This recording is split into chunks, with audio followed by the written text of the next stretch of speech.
পরিযায়ী শ্রমিকদেরকে আপনারা প্রত্যেকেই জানেন, মুখ্যমন্ত্রী বলছেন 5,000 টাকা করে দেবেন 1 বছর। আমি বলছি 26-এর আগে মুখ্যমন্ত্রীর মোক্ষম চাল এই মুহূর্তে। কারণ কেন আমরা দেখতে পাচ্ছি যে এই যে 1 বছর ভাতাটা দেবেন, তারপর কি হবে আমি জানি না। অনেক পরিযায়ী শ্রমিক, বেশিরভাগ পরিযায়ী শ্রমিক সংখ্যালঘু সমাজের, তারা যদি আসে তাদেরকে ভোটের কাজে ভালো করে উনি কাজে লাগিয়ে দিবেন। আমি জানি না এটা হবে কিনা। আমার সঙ্গে রয়েছেন রাজনৈতিক বিশ্লেষক বিশ্বনাথ চক্রবর্তী। আরো আরেকটা বিষয় যেটা এই মুহূর্তে দা বেঙ্গল ফাইলস কে রুখতে নেমে পড়েছেন এক অংশের বুদ্ধিজীবী, আমি জানি না তারা কোথায় থাকে, আবার তারা এই মুহূর্তে দাঁড়িয়ে বলছেন যে মমতা বন্দ্যোপাধ্যায়কে নাকি অপমান করার জন্য দা বেঙ্গল ফাইলস হচ্ছে। আমার সঙ্গে রয়েছেন স্যার, কথা বলবো স্যার। আমি বলছি পরিযায়ী শ্রমিকদেরকে 5,000 টাকা করে দেওয়া হবে যতদিন না কাজ পাচ্ছে, তারপর তো যেগুলো আছে সেগুলো সবই দেওয়া হবে। দেখো, তোমার শব্দ ধার করে বলছি, তুমি বললেন মোক্ষম চাল, 2026-এর নির্বাচনের আগে মোক্ষম চাল। মমতা বন্দ্যোপাধ্যায় যে কোনো মূল্যে বাংলা বাঙালির ইস্যুটাকে জিয়ে রাখতে চাইছেন। জিয়ে রাখতে চাইছেন কেন? কারণ গত 15 বছরে তার সরকারের যে পারফরমেন্স, সেখানে ভাড়ারে শূন্য। অর্থাৎ শিল্পের জায়গা থেকে যদি দেখো মমতা বন্দ্যোপাধ্যায় ব্যর্থ হয়েছেন, আইন শৃঙ্খলার জায়গা থেকে যদি দেখো ব্যর্থ হয়েছেন। তুমি যদি ছাত্র ভর্তির দিক থেকে, মানে এই যে এখন ছাত্র ভর্তি নেই, জয়েন্টের রেজাল্ট নেই, 26,000 শিক্ষকের চাকরি চলে গেল, রাস্তাঘাটগুলো নেই, মানে প্রথম কয়েকটা বছর রাস্তাঘাট যেগুলো করেছিল সেগুলো ভেঙে পড়ে আছে। ফলে এইরকম একটা অবস্থায় মমতা বন্দ্যোপাধ্যায় সরকার কোনো মতেই রিপোর্ট কার্ড বের করতে চাইছে না। রিপোর্ট কার্ড কার্পেটের তলে রাখবার জন্যই তিনি সচেতনভাবে একের পর এক ফন্দি, একের পর এক চাল তিনি সাজাচ্ছেন। সরকারি প্রশাসনটা তার হাতে যেহেতু আছে, সরকারি প্রশাসনকে ব্যবহার করে এই চালগুলো দিচ্ছেন। তাতে যদি থানায় পুলিশ নিয়োগ না হয়, না হবে। কলেজ বিশ্ববিদ্যালয়গুলো শিক্ষক নিয়োগ না হয়, না হবে। ভোটে আমাকে জিততে হবে। সেই জন্য ভোটে জিতবার জন্য দেখো উনি একটার পর একটা চাল তৈরি করেছেন। সবাই খুব ভালো করে জানে যে পরিযায়ী শ্রমিকরা তার কথায় আসবে না, পরিযায়ী শ্রমিকরা তার কথায় আসবে না। কিন্তু তোমাকে আমি বলছি, এই টাকাটা যে উনি বরাদ্দ করবেন, এটা তৃণমূলের নেতা কর্মীরা ভাগ করে নিতে পারে। এতে আবার নতুন করে একটা মানে দুর্নীতির জন্ম দিতে পারে, স্ক্যাম হতে পারে, নতুন করে একটা দুর্নীতির জন্ম নিতে পারে। এবং তোমায় আমি বলছি যে 10 জনকে দিয়ে তিনি এমন একটা ভাব দেখাবেন যে মানে সারা রাজ্যে পরিযায়ী শ্রমিকদেরকে টাকা দিচ্ছে রাজ্য সরকার। এবং নির্বাচনের আগে যদি তুমি বলো যে যেহেতু অতিরিক্ত মুসলিম তোষণের অভিযোগ তার বিরুদ্ধে বিজেপি এনেছে, ফলে পরিযায়ী শ্রমিক কিছু হিন্দুদেরকে যদি দেওয়া যায়, তাহলে হিন্দু ভোটের বিভাজন কিন্তু সুকৌশলে তিনি করে ফেলবেন। এইটা কিন্তু একটা আরেকটা চাল। কিন্তু আমি তোমায় বলছি, একজন অর্থনীতির জায়গা থেকে যদি দেখো, তাহলে পরিযায়ী শ্রমিকরা সত্যি কি 5,000 টাকার ভাতার জন্য এই রাজ্যে ফিরে আসবে? উত্তর না। কারণ তারা প্রতিদিন যে রোজগার করেন, ধরো কেরালাতে একজন শ্রমিক প্রতিদিন 1500 টাকা রোজগার করে, সে 3 দিনেই 5,000 টাকা রোজগার করবে। সে কেন, মানে যে লোকটা 25,000 30,000 টাকা রোজগার করে, সে মাত্র কয়েক মাসের জন্য, ওর সবাই জানে যে ভোটের রাজনীতির জন্য মমতা বন্দ্যোপাধ্যায় এখন সদয় হয়েছেন এবং 1 বছরের জন্য, এবং তিনি সবাই জানে যে ওই 5,000 টাকা পেতে গেলে শুক্তোলা, মানে জুতো শুক্তোলা শেষ হয়ে যাবে, ছিঁড়ে যাবে। তারপরে উনি, মানে মানুষ কিন্তু এত বোকা নয়। ফলে কিন্তু যেটা হবে, সেটা এ রাজ্যে যারা মানে কিছু তৃণমূলের সাথে যুক্ত বেকার টেকার বসে আছে, এদেরকে পরিযায়ী দেখানো হবে। পরিযায়ী ডেফিনিশনটা কি হবে? কারা এরা ফিরলো কিনা, কে দেখবে? কারো দেখার সম্ভব নয়। এমনকি আজকে আনন্দবাজার পত্রিকায় বেরিয়েছে যে সরকারের কিছু একাংশ, মানে সরকারের আধিকারিকদের একাংশ আশঙ্কা প্রকাশ করছে যে কেউ হয়তো ভাতা নিতে আসলো, নিয়ে পরের দিনই আবার কেরালায় চলে গেল, গুজরাটে চলে গেল, আহমেদাবাদে চলে গেল। ফলে এটা কিন্তু সম্ভাবনা প্রবল যে একটা 9-6 হবে। কিন্তু এই 9-6টা শেষ পর্যন্ত তৃণমূল কংগ্রেসের কর্মী সমর্থকদের মধ্যে টাকাটা ঢুকে না যায়, সেই সম্ভাবনা উজ্জ্বল। নির্বাচনের আগে তুমি জানো, পাড়ায় পাড়ায় সমাধানের নাম করে বিরোধীরা অভিযোগ করেছে যে টাকা মানে সরকারি দলের কর্মী সমর্থকদের মধ্যে বন্টন করার জন্যই ওই পাড়ায় পাড়ায় সমাধান। আবার একটা নতুন উদ্যোগ, যেখানে কিন্তু মানে আমার মনে হচ্ছে যে তৃণমূলের যারা কর্মী সমর্থক, তাদেরকে মানে জাস্ট টাকাটা দেওয়ার জন্য এই ধরনের একটা প্রকল্প। এবং একই সাথে যদি সত্যি পরিযায়ী শ্রমিকরা এ রাজ্যে চলে আসে, রোজিনা, তাহলে কিন্তু আমি বলছি রাজ্যে যারা মানে খেটে খায় তাদের মজুরি কমে যাবে। তুমি ভাবো না, পশ্চিমবাংলাতে বিভিন্ন জেলায়, পুরুলিয়া, বাঁকুড়া থেকে শুরু করে ঝাড়গ্রাম, মেদিনীপুরের একাংশ, এইসব জায়গায় কিন্তু শ্রমিকরা সারা বছর কাজ পায় না, মানে কৃষি শ্রমিকরা সারা বছর কাজ পায় না।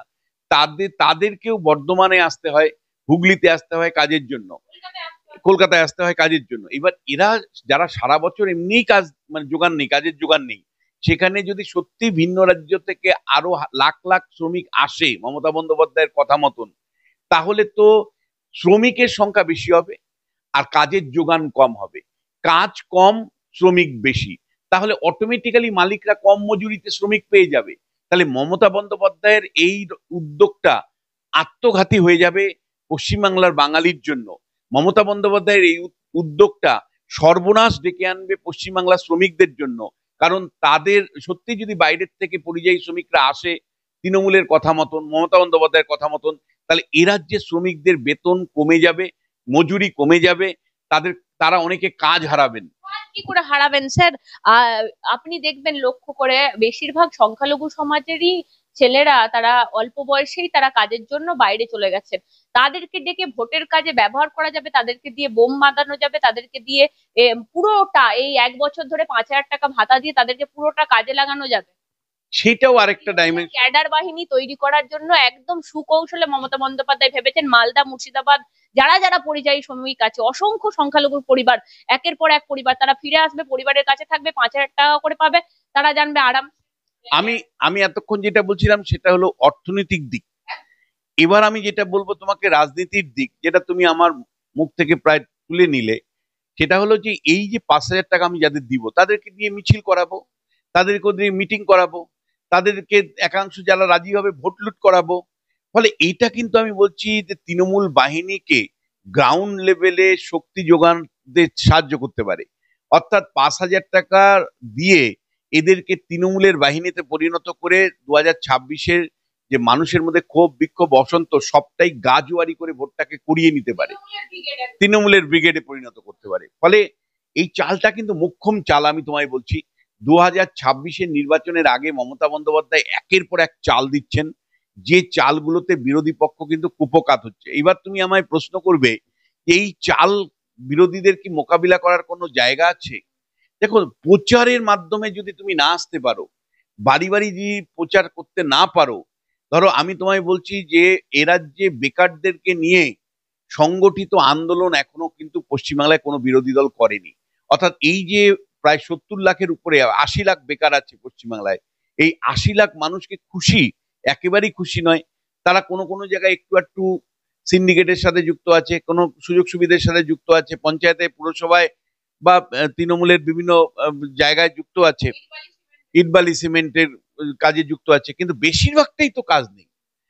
এই যাদের কাজ নেই, বেকার, তাদেরকে নিয়ে যে মানুষ মানে সংগঠিত করা, সরকারের বিরুদ্ধে আন্দোলন পরিচালনা করা, বা এই যে পরিযায়ী শ্রমিকদের 5,000 টাকা দেওয়ার মধ্য দিয়ে অর্থনৈতিকভাবে রাজ্যের পরিযায়ী শ্রমিকদের পেটে লাথি মারা হচ্ছে।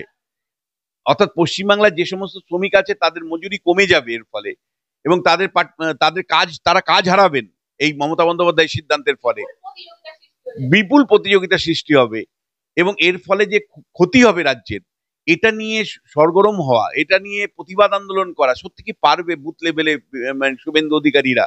এবং একই সাথে এটা যে সচেতন ভাবে রাজনীতির প্রয়োজনে তিনি 5,000 টাকা শ্রমিকদের জন্য দেবার কথা ঘোষণা করছেন, এইটা মানে আনমার্কস করা, মানে মুখোশটা খুলে দেওয়া যে এরা 5,000 টাকা দেওয়া হচ্ছে, এদেরকে কেন দেওয়া হচ্ছে তার কারণটা হলো নির্বাচনের আগে, কেবল নির্বাচনের দিকে তাকিয়েই বলা হচ্ছে 1 বছরের জন্য, এবং এদেরকে দিয়ে বিধানসভা নির্বাচন 2026টা উতরে যেতে চাইছে, এদেরকেই কর্মী বাহিনী হিসেবে ব্যবহার করতে চাইছে।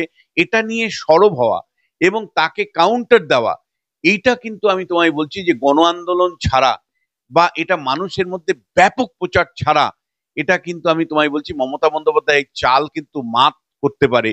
আমি আবারও তোমায় বলছি যে কায়দায় মমতা বন্দ্যোপাধ্যায় বাংলা বাঙালি ইস্যুকে এনে তার 15 বছরের কুশাসনের তাসটাকে মানে লুকিয়ে রাখতে চাইছে, তার রিপোর্ট কার্ডটা লুকিয়ে রাখতে চাইছে। ঠিক একইভাবে আরেকটা চাল উনি দিয়েছেন বাংলা বাঙালির পাশাপাশি, যে এই পরিযায়ী শ্রমিকদের হাতে 5,000 টাকা গুঁজিয়ে দিয়ে এ রাজ্যের শ্রমিকদের পেটে লাথি মারতে চাইছেন এবং একই সাথে প্রতিযোগিতা বাড়াতে চাইছেন। তাদের মজুরি কমার সম্ভাবনা আশঙ্কা থাকছে যদি বাইরের রাজ্য থেকে শ্রমিকরা আসে, এবং এদেরকে রাজনীতির স্বার্থে তৃণমূল বাহিনীতে পরিণত করবার যে উদ্যোগ, তার বিরুদ্ধে যদি ব্যাপক প্রচার না তৈরি করতে পারে, আমি তোমায় বলছি যে এটা কিন্তু মমতা বন্দ্যোপাধ্যায়ের জন্য একটা রাজনৈতিক সুকৌশল হিসাবেই কিন্তু প্রতিষ্ঠা পাবে 26-এর নির্বাচনে। আর একটা ছোট্ট কথা বলে দিই, 26,000 আপনি জানেন চাকরি চলে গেছে, আবার 32,000ও কোর্টে পেন্ডিং আছে। আমি বলছি স্যার, এই যে এদের যে বিপুল অঙ্কের একটা স্যালারি সরকারি কোষাগার থেকে যেত, আমি বলছি স্যার সেখান থেকে তো খরচাটা পুরো স্টপ হয়ে যাচ্ছে। সেখান থেকে তো নিয়ে আমরা মানে মমতা বন্দ্যোপাধ্যায় যে ক্যালকুলেশন করেছেন যে এতজনকে এক এক পরিবারকে অত টাকা করে দিয়ে কি হবে, তাতে সব পরিবারকে বেটে 5,000 টাকা করে দিয়ে দাও, সব আমার হাতে থাকে। একদম, এটা কিন্তু একদম মানে এই নয় যে আমি তুমি জাস্ট আলোচনা করছি, এটা কিন্তু একদম মগজের মধ্যে আছে। সরকারের যে পলিসি, সরকার এই যে 6 লক্ষ সরকারি কর্মচারী অবসর নেওয়ার পরে নিয়োগ করলো না, পুলিশে 30% নিয়োগ হলো না, কলকাতা কর্পোরেশনে 40% পদ শূন্য, বিভিন্ন দপ্তরে 40 থেকে 50% পদ শূন্য, প্রাথমিক থেকে একেবারে বিশ্ববিদ্যালয় স্তরে 40%-এর বেশি পদ শূন্য। এটা সচেতনভাবে পলিটিক্যাল পলিসি হিসাবে করেছে। অর্থাৎ তৃণমূল কংগ্রেস সরকারের যে পলিসি, সেটা হলো স্থায়ী পদ কোনো মতেই পূরণ করা যাবে না, কারণ স্থায়ী পদ পূরণ করতে গেলে তাদেরকে মানে নিয়মিত স্যালারি দিতে হবে, পেনশন দিতে হবে, বিপুল টাকা বেতন দিতে হবে, তাহলে আমার দান খয়রাতির রাজনীতি চলবে না। তার পরিবর্তে কাউকে 2,000 টাকা, কাউকে 5,000 টাকা যদি আমি গুঁজে দিতে পারি, তাহলে তাদেরকে আমি নির্ভরশীল ভোটারে পরিণত করবো। একদম, তার পরিবর্তে লক্ষ্মী ভান্ডার দিয়ে দেবো, তার পরিবর্তে ছেলেদেরকে 5,000 টাকা দিয়ে দেবো, হয়ে যাবে। একেবারে মানে আমি তোমাকে বলছি, আবারও বলছি, আলোচনার জন্য না, মমতা বন্দ্যোপাধ্যায় এবং তার সরকার সুকৌশলে এটা কার্যকারী করে দেখিয়েছে এবং পরিষ্কার প্রত্যেককে ভাতাজীবীতে পরিণত করতে চাইছে। চাকরিজীবী তৃণমূল সিপিএম এর আমলে ছিল, এখন চাকরিজীবী থেকে ভাতাজীবীতে উত্তীর্ণ হয়েছে মানুষ। এই যে চাকরিজীবী থেকে ভাতাজীবীতে উত্তীর্ণ হওয়া, এটা যে কতটা দুঃখের, কতটা বেদনার, কতটা হাহাকারের, এবং মানুষের নির্ভরতা রাজনীতির প্রতি কতটা বাড়লো, এটা বোঝার মতন ক্ষমতা হয় আমাদের নেই, বা বোঝার থাকলেও আমরা এতটাই অসহায় যে না, অসহায় আমরা এতটাই যে মানে শাসক যা বলবে আমাদের কিছুই করার নেই, শাসককে শেষ পর্যন্ত মেনে নিজের প্রাণটা আমাকে বাঁচাতে হচ্ছে, এইরকমই একটা ভাবনা। আমি তোমায় বলছি একেবারেই শ্রমিকদের মানে ইয়ের মাইগ্রেন্ট লেবারদের, পরিযায়ী শ্রমিকদের 5,000 টাকা দেওয়া পুরোটাই হলো রাজনৈতিক উদ্দেশ্য প্রণোদিত, ভাতাজীবীতে পরিণত করবার, এবং এ রাজ্যের যারা শ্রমিক কাজ করছেন পশ্চিমবাংলায় বাইরে না গিয়ে, তাদের পেটে সরাসরি লাথি মারা। কারণ এর প্রভাবে তাদের বেতন বা তাদের তোমার গিয়ে মজুরির হার কমবে, তারা অনেকে কাজ হারাবেন, প্রতিযোগিতা বাড়বে এবং একটা ভয়ঙ্কর অর্থনৈতিক অরাজকতা তৈরি হবে। কিন্তু মমতার লাভ যেটা এদেরকে নিয়েই, অর্থাৎ 5,000 টাকার ভাতাজীবী আরো বাড়লো, মানে ভাতাজীবী বাড়লো, এদের আনুগত্য করে রাখো, ভোট ব্যাংকে পরিণত করো এবং এদেরকে দিয়ে নির্বাচন পরিচালনা করো। তাতে যদি বাংলা 200 বছর পিছিয়ে গেছে, আরো যদি 200 বছর পিছিয়ে যাবে, আমি তো শাসন করব, আমি শাসন করব, আমার পরিবার কালীঘাটে ঠিকঠাক থাকবে, যার বাংলার পরিবার একের পর এক ধ্বংস হয়ে যাক, তাতে কি যায় আসে? মুখ্যমন্ত্রী নির্বাচন জিততে হবে স্যার, একটাই অঙ্ক। আর একটা জিনিসের, দা বেঙ্গল ফাইলস আপনি জানেন, সেটা কার্যত ট্রেলার দেখাতেই ঘাম ছুটে গেল। তারপর দেখা গেল একের পর এক বুদ্ধিজীবীদের আক্রমণ। আমি বলছি যারা অভিনয় করেছেন, আমি তাদের মন্তব্যগুলো শুনে অবাক হয়ে গেলাম। শাশ্বত চট্টোপাধ্যায় তিনি বলছেন আমি জানতাম এটা দিল্লি ফাইলস, তার মানে বেঙ্গল ফাইলসে আপত্তি, দিল্লি ফাইলসে আপত্তি নেই। না, প্রথমত দেখো মানে এটা যে কোনো শিল্প, সেটা খারাপ হতে পারে, ভীষণ খারাপ হতে পারে, ভালো হতে পারে, মাঝারি হতে পারে, এটা আমি মনে করি দর্শকদের উপর ছেড়ে দেওয়া উচিত, এটা এক। কিন্তু এখানে এ রাজ্যে যেটা হয়, সিপিএম এর আমলে হাবার্টের মতন যে ছবি, সেটা বন্ধ হয়েছিল, সেটা মানে ঠিক মতন হল পায়নি। সেই সময় বাত্য বসুর নাটক উইঙ্কিল টুঙ্কিল নিয়ে নানা রকম অরাজকতা হয়েছিল, যদিও বুদ্ধবাবু সমর্থন করেননি, বা পশু খামার বন্ধ করার উদ্যোগ ছিল হুগলিতে, সেটা নিয়েও বুদ্ধবাবু সরব ছিলেন। কিন্তু এখন তৃণমূল কংগ্রেস সরাসরি পলিসি নিয়েছে যে ভাই আমার মনের মতন যদি ছবি না হয়, আমার মনের মতন হতে হবে। কিন্তু যদি আমার মনের একটু বাইরে হয় বা তৃণমূলের নীতির বাইরে হয় বা তৃণমূল কংগ্রেস যেখানে চ্যালেঞ্জ অনুভব করেন, সেইটা কিন্তু সরাসরি তৃণমূল কংগ্রেস বন্ধ করে দেয়। ভবিষ্যতের ভূত বন্ধ করে দিয়েছিল। মানে আহ, হ্যাঁ, আমি বলছি যে এটা তৃণমূল কংগ্রেস, মানে দেখো পেশি শক্তির উপর এই সরকারটা চলছে, রাজনীতি চলছে। ফলে আমার পুলিশ প্রশাসন পেশি শক্তি আছে, আমি এই বইটা চলতে দিব না, এতটুকুই। এখানে আমি তোমার দুটো জিনিস বলি, যে একটা হলো যে দেখো বেঙ্গল ফাইলসে কি আছে, যতটুকু জানা যাচ্ছে সেটা হলো যে মানে দেশভাগের সময় যে দাঙ্গা বা আহ, আহ, ক্যালকাটা কিলিং, যেটা আমরা গেট ক্যালকাটা কিলিং বলি, ডাইরেক্ট অ্যাকশন ডে, এই সংক্রান্ত একটা মানে ফিচার ফিল্ম বা ছবি আছে এখানে। হ্যাঁ, মানে 46 সালের দাঙ্গাকে কেন্দ্র করে, কলকাতায় যে দাঙ্গা হয়েছিল সেই দাঙ্গা, সুরাবর্দির ভূমিকা ইত্যাদি ইত্যাদিকে কেন্দ্র করে। এইটা আপত্তি তৃণমূল কংগ্রেস কেন করছে? পরিষ্কার তৃণমূল কংগ্রেস মানে মুসলিমদেরকে একটা বার্তা দিতে চাইছে যে দেখো ভাই, গেটার গেট ক্যালকাটা কিলিং এ যা হয়েছিল সেই ছবিও আমরা আটকে দিতে পারছি, অর্থাৎ তোমাদের স্বার্থ রক্ষা করতে পারছি, তোমরা আমাকে এন ব্লক ভোট দাও। ফলে এটা কিন্তু একেবারে সংখ্যালঘুদের বার্তা দেওয়া একদিকে। আপনাকে শুধু একটা আরেকদিকে যেটা হলো, সেটা হলো গেট ক্যালকাটা কিলিং এর যে ছবি, এটা বিজেপিও কেন আনতে চাইছে? বিজেপি আনতে চাইছে যে ভাই হিন্দুদেরকে বার্তা দাও, হিন্দু ভোটের পোলারাইজেশনের বার্তা দাও দাও। অর্থাৎ মমতা বন্দ্যোপাধ্যায় যদি এটা আটকে মুসলিমদের বার্তা দিচ্ছে মুসলিম ভোটটাকে পাওয়ার জন্য, তাহলে বিজেপির এই এত উৎসাহ কেন এই সিনেমাটা নিয়ে?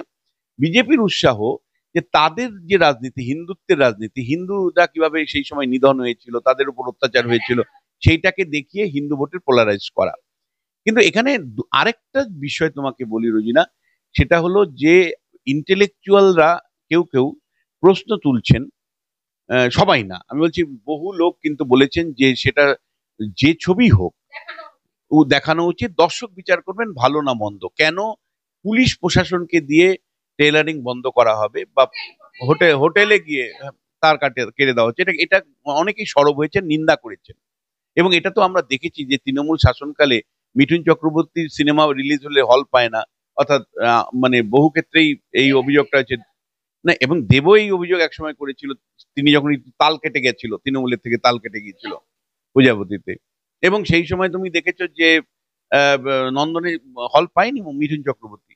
এবং এটা অনেকের ক্ষেত্রে হয়েছে, মানে এবং অনেক অনিক দত্তের ক্ষেত্রে ভবিষ্যতের ভূতে তো শেষ পর্যন্ত রাজ্য সরকারের বিরুদ্ধে উনি মামলা করেছিলেন সুপ্রিম কোর্টে। 20 লাখ টাকা তোমার আমার ট্যাক্সের টাকায় রাজ্য সরকারকে দিতে হয়েছে, পরিচালককে 20 লাখ টাকা ক্ষতিপূরণ দিতে হয়েছে। তিনি চ্যালেঞ্জ করেছিলেন, অনিক দত্ত ছেড়ে দেওয়ার মানুষ না, লড়াই করে কিন্তু উনি 20 লাখ টাকা রাজ্য সরকার থেকে মানে দিতে বাধ্য করেছেন। এইবার তোমাকে বলছি, এক ধরনের ইন্টেলেকচুয়াল বলছেন বা তৃণমূল ইন্টেলেকচুয়াল, তারা বলছেন গুজরাট ফাইল হয় না কেন, দিল্লি ফাইল হয় না কেন, কুণাল ঘোষী বলছে বা আরো তার সঙ্গপাঙ্গরা বলছে।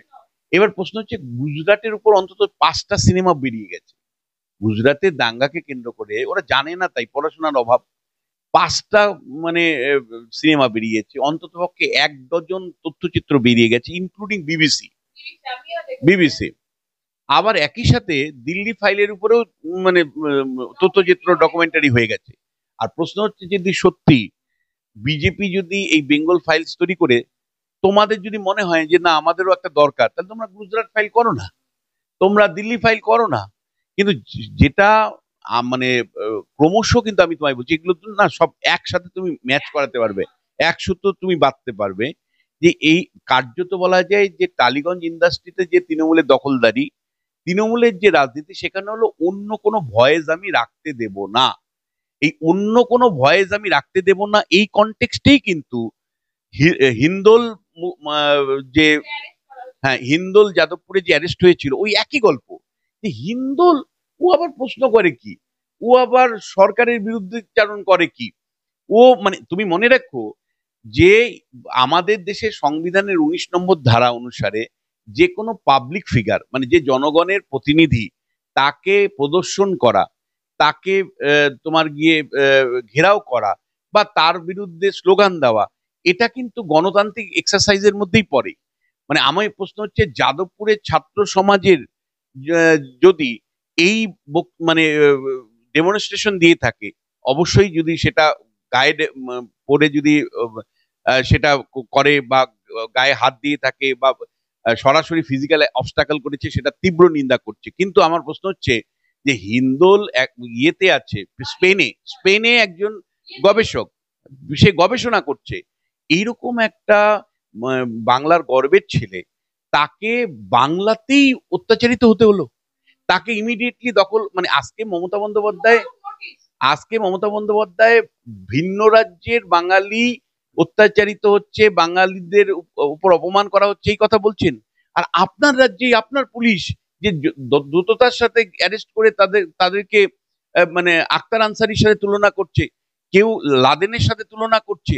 আমি বলছি যে আপনার রাজ্যে একজন বাঙালি কৃতি সন্তান তিনি যেভাবে লাঞ্ছিত হলেন, এরপরেও আপনি বলতে পারেন, কোন মুখে বলতে পারেন বাংলা বাঙালি কথা আপনি বলতে পারেন, বা অন্য রাজ্যে বাঙালিরা অত্যাচারিত হচ্ছে, অন্যায়ভাবে অত্যাচার করা হচ্ছে, আপনার রাজ্যে তো অন্যায়ভাবে অত্যাচার করা হলো হিন্দোলকে। হিন্দুল কেন স্যার, রজত যিনি এলেন, রজত শুভ্র ব্যানার্জি, তাকেও তো তার জামা কাপড় ছিঁড়ে দেওয়া হলো, আপনি দেখলেন যে তিনি বিদেশে একটা প্রতিবাদ জানিয়েছেন। এগুলো কিন্তু সবটাই, আমি তোমায় বলছি, সবটাই হলো আমি ক্ষমতায় আছি, আমি কোনো ভিন্ন স্বর রাখতে দিব না। সেটা বেঙ্গল ফাইলস এর ক্ষেত্রেও যেমন সত্য, সেটা বাইরের থেকে ব্রিটেন থেকে যিনি যে ডাক্তারবাবু এসেছিলেন তার ক্ষেত্রেও সত্য, ইংল্যান্ড থেকে যে ডাক্তারবাবু এসেছিলেন, বা হিন্দোলের ক্ষেত্রেও সত্য। অর্থাৎ আমি কোনো ভিন্ন স্বর শুনবো না, আমি শাসন করব, এবং আমার পুলিশ প্রশাসনকে নামিয়ে দিয়ে যেভাবে অত্যাচার করতে হয় সেইভাবে তোমার মুখটা বন্ধ করব।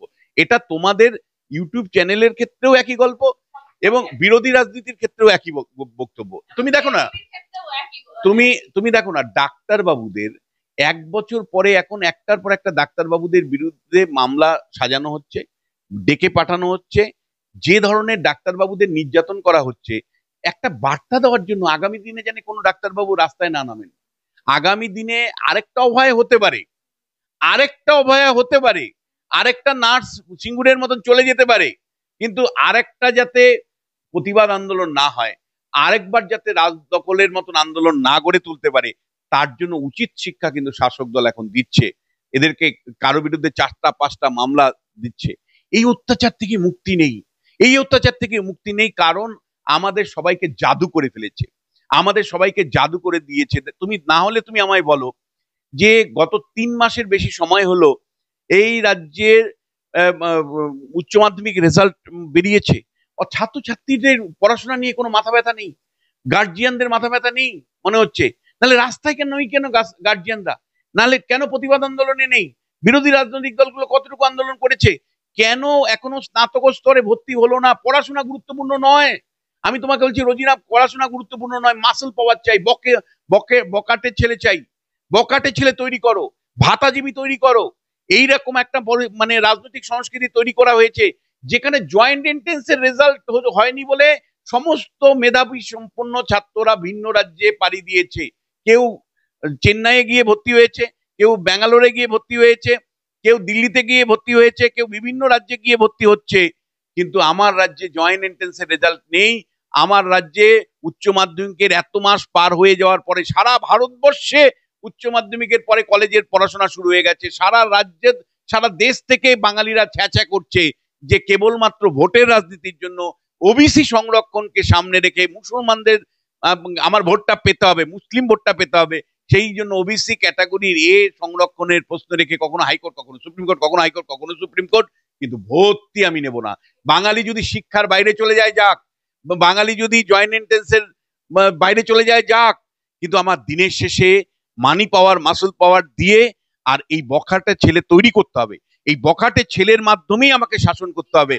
না, সেই কারণে মধ্যবিত্ত, শিক্ষিত মধ্যবিত্তকে তৃণমূল ভয়ঙ্কর ভয় পায়।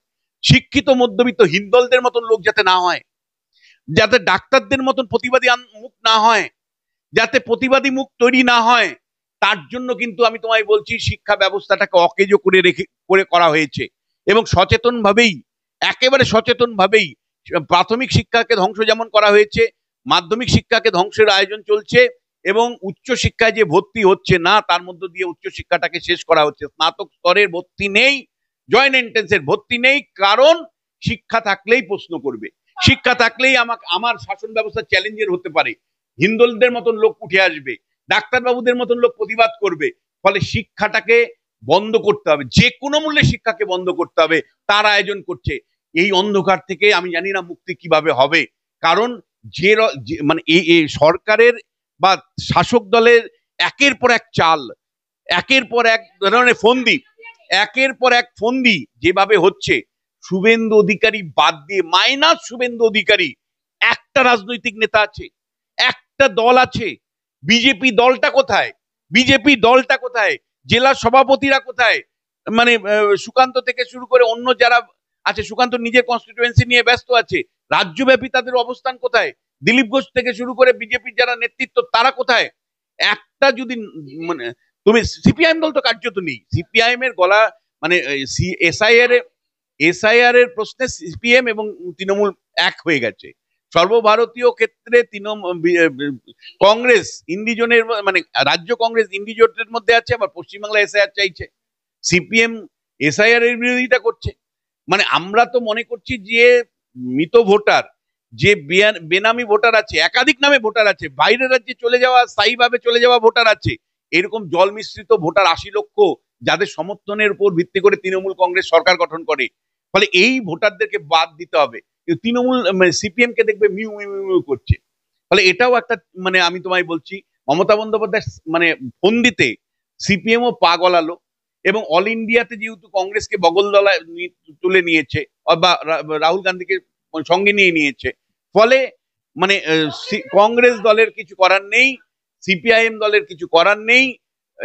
অন্যদিকে বিজেপি, তারা মানুষের ইস্যুতে, ভর্তির মতন ইস্যুতে যে ধরনের আন্দোলন গড়ে তোলার কথা ছিল, সেই প্রশ্নে কিন্তু তারা মানে সেইভাবে কোনো সরব নেই। একমাত্র শুভেন্দু যতটুকু নিজেকে রেজিস্টার্ড করছে, যতটুকু উপস্থিতি, তার ছাড়া বিজেপি দল কোথায়, বিরোধী দল হিসেবে বিজেপি কোথায়? মানে শেষ পর্যন্ত কিন্তু আমি তোমায় বলছি, প্রত্যেকটা ইস্যু তুমি আলোচনা করছো, প্রত্যেকটা ইস্যু শুধু অন্ধকার অন্ধকার অন্ধকার, বাঙালিকে গভীর থেকে গভীর অন্ধকারে নিয়ে যাওয়ার যে ষড়যন্ত্র হচ্ছে। অন্ততপক্ষে একটা রেজিস্টার্ড তোমার চ্যানেলের মাধ্যমে আমার বক্তব্যটা থাকুক, কতগুলো লড়াই জেতার জন্য নয়, হারার জন্য। জেনেও এই লড়াইটা আমরা চালাচ্ছি, প্রশ্নগুলো তুলছি, জেনেও আমরা এই প্রশ্নগুলো তুলছি, তার কারণ আমরা মনে করি যে কতগুলো লড়াই সত্যি জেতা যায় না, কিন্তু আগামী প্রজন্মের কাছে এই বার্তাটা দেওয়া যে একজন সাধারণ শিক্ষক, আমার মতো একজন সাধারণ শিক্ষক, পরিযায়ী শ্রমিকের হঠাৎ করে 5,000 টাকা দেওয়া, মানে বাইরের রাজ্য থেকে নিয়ে আসার যে আয়োজন, এটা আত্মঘাতী বাঙালি, রাজ্যের শ্রমিকদের বিপক্ষে একটা স্বার্থবিরোধী ঘোষণা, পশ্চিমবাংলার অর্থনীতি স্বার্থবিরোধী ঘোষণা। আবার একইভাবে তোমাকে বলতে চাই যে শিল্পের স্বাধীন সত্তা, সেটাকে গলা টিপে মারাটাও যে একটা অন্যায় বাঙালি সংস্কৃতির জায়গা থেকে। এবং একই সাথে মানে মাসের পর মাস মানে কলেজ বিশ্ববিদ্যালয়ের ছাত্র ভর্তি বন্ধ রেখে অন্ধকারে নিয়ে যাওয়া, শিক্ষা ব্যবস্থাটাকে তোলার যে আয়োজন, এটা অন্তত প্রতিবাদের ভাষা হিসাবে থাকলো এবং আগামী প্রজন্মের জন্য থাকলো। হয়তো এই এই বক্তব্যের কোনো জয় পরাজয় হয় না। আমি এইখানে একটা ছোট্ট কথা আপনাকে শুধু বলে নেবো স্যার, আপনি যে বললেন শিল্পের সত্তা, আমি বলছি দা বেঙ্গল ফাইলস যেটা হয়েছে, সেটা আমি বলছি স্যার 1946 সালে ওনারা যেটা ভাবছেন যে সংখ্যালঘু ভোটের জন্য আমরা এটাকে চালাতে দেবো না। আমি বলছি স্যার, এই সংখ্যালঘু যারা রয়েছে, যারা আমাদের দেশ ভেবে যারা পশ্চিমবঙ্গে রয়ে গেল, তাদের উপর কেন ওনারা চাপাতে চাইছেন? তারা কি সেই সময় যুক্ত ছিল এইসবে? তাহলে তাদের কেন লাগবে? আমি এইটা স্যার জিজ্ঞাসা। ভয় দেখাও, মানে দেখো এইরকম একটা মানে ডেস্ট্রাকটিভ একটা বিকৃত ছবি এসছে, যেটা তোমাদের বিরুদ্ধে, তোমাদেরকে অপমান করা হচ্ছে। এটা বাংলার অপমান বলছে না, এটা একটা মুসলিমদেরকে ভয় দেখানোর জন্য, মুসলিম কমিউনিটিকে, মাইনরিটি থেকে। এখন যারা পশ্চিমবঙ্গে মুসলিমরা বসবাস করছে, বাঙালি মুসলিমরা যারা রয়েছেন, তাদের তো দূর দূর থেকে সম্পর্ক নেই এই এই ঘটনার সঙ্গে। ভয়টা জারি রাখতে হবে। বেঙ্গল ফাইলসই হোক বা সিআইআর এসআইআর এর মতন ইস্যু হোক, বাংলা বাঙালির ইস্যু হোক, সবসময় ভয় দেখাও, ভয় কাজ করাতে হবে। মানে ভয়, সাইকোলজিক্যাল ভয়, তোমার মাথার মধ্যে আমি ভয় ঢুকিয়ে দিব, আবার তোমার শরীরের কে আমি ভয় দেখাবো। আমি পেশি শক্তি দিয়ে তোমার শরীরকে ভয় পাওয়াবো, তোমার মস্তিষ্ককে দখল করব ভয় দিয়ে, তোমার শরীরকে দখল করব আমি আমার মানে মাসল পাওয়ার দিয়ে। এবং অর্থনৈতিকভাবে তোমাকে নির্ভরশীল করে তুলবো। ফলে সব মিলে ব্যক্তি সত্তাকে আমি গ্রাস করব, যাতে করে বাঙালির যে ব্যক্তি সত্তা, সেটাই তো সবচেয়ে বড় অসুবিধার জায়গা, সেটাকে ধ্বংস করবার যে আয়োজন, এটাই তুমি লক্ষ্য করতে পারছো। আমি আবারও বলছি তোমাকে যে এটা আমরা পরাজিত হব, আমরা যারা প্রশ্ন তুলছি আমরা পরাজিত হব, জেনেই এটা বলছি যে কতগুলো লড়াই জয়ের জন্য নয়, শুধু আগামী দিনের অন্তত ইতিহাসে অন্তত এই তোমার ভিডিওটা থেকে যাবে যে একজন অধ্যাপক প্রতিবাদ করেছিল এই ধরনের ফন্দির, এই ধরনের কৌশলের, এই ধরনের অবিচারের, অন্যায়ের।